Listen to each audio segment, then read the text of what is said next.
Mr. President, as we continue to make progress on the defense authorization bill, and hopefully somewhere here in the halls of Congress, we're also making progress on the FAA authorization bill, and maybe before the end of the year getting that to a final resolve. I know my colleagues on both sides of the aisle are working very hard, but I just had to come down to the Senate floor at this moment to say that Christmas came early in the Northwest today when a major deal between the Boeing company and aerospace workers, machinists, resolved what had been a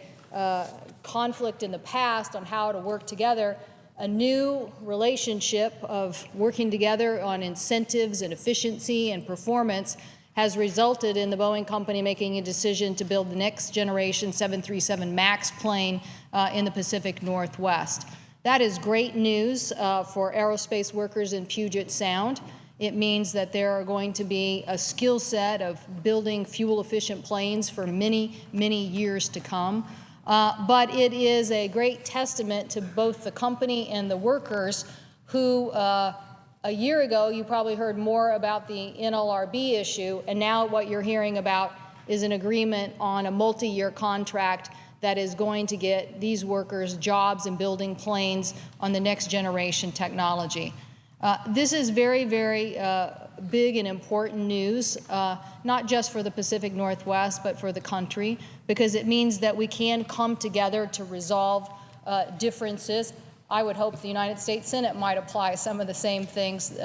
because the dispute at where these two organizations were about how to proceed to the future obviously had a lot of discussion even here on the Senate floor, and yet now today we see them coming together in a huge milestone agreement that means that more planes are going to be built in an agreement where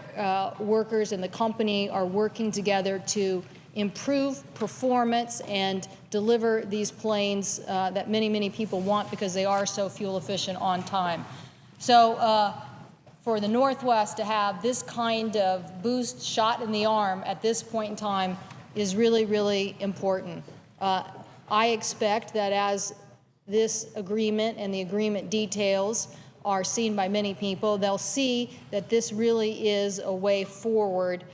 for the Northwest to continue to be at the top of the aerospace game. That's important because the United States needs to be at the top of the aerospace game. We're facing tough competition from many countries like China and Europe and others who are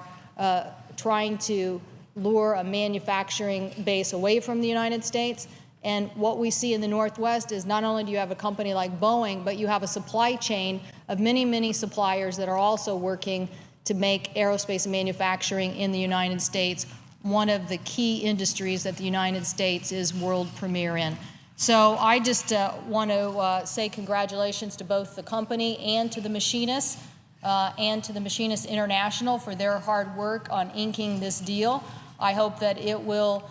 bring much benefit and economic growth, not just to the Puget Sound, but certainly there, but to the rest of the country as well. I thank the President and I yield the floor.